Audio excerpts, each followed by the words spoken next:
السلام علیکم ورحمۃ اللہ وبرکاتہ۔ بسم اللہ الرحمن الرحیم۔ سچی توبہ اور قیمتی وقت۔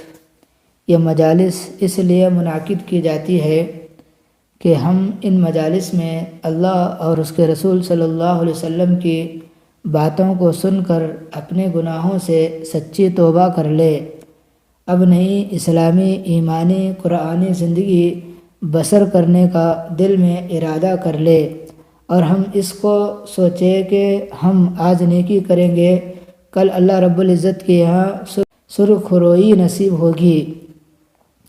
جو وقت گزر چکا وہ تو گزر چکا، جو باقی ہے اس کو قیمتی بنانے کی ضرورت ہے۔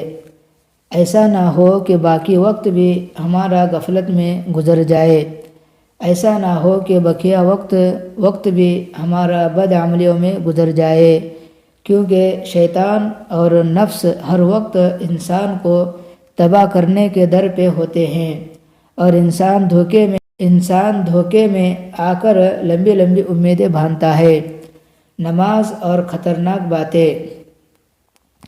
آج اگر خاوند اپنی بیوی سے یہ کہے کہ اٹھ نماز پڑھ لے، تو وہ آگے سے کہتی ہے کہ تیرے لیے پڑھنی ہے، جا تو پڑھ لے، میں پڑھ لوں گی۔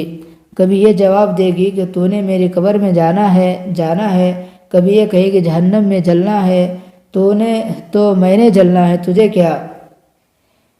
میری بہن، ایسی خطرناک باتیں اس وقت زبان سے نکلتی ہے جب اللہ رب العزت نے اپنا دروازہ تیرے لیے بند کیا ہوا ہوتا ہے۔ وہ نہیں چاہتا، وہ تمہیں توفیق نہیں دیتا کہ تو اس کے در پر جا کر جھک سکے، کیونکہ اس کا دروازہ بند ہو چکا ہوتا ہے۔ تو سمجھ لے کہ اس شہنشاہ اور حکم الحاکمین کا دروازہ تیرے لیے بند ہو گیا، تو پھر تیرا کیا بنے گا؟ تیری جھولی خالی ہوگی، تو قبر میں خالی ہاتھ پہنچے گی۔ وقت کی اہمیت۔ پھر تو قبر میں افسوس کرے گی، کاش مجھے دنیا میں کچھ فرصت مل جاتی، اب پچھتانے کا کیا فائدہ ہوگا، زندگی کا وقت تو گزر چکا۔ اس لیے وقت کی اہمیت اور اس کی قدر و قیمت کا احساس کرنا ضروری ہے۔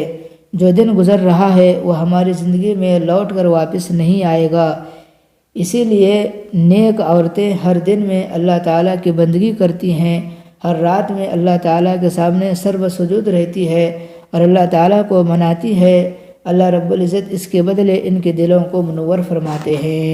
صلی اللہ سے دعا ہے کہ اللہ تعالیٰ مجھے اور آپ کو ان تمام باتوں پر عمل کی توفیق عطا فرمائے۔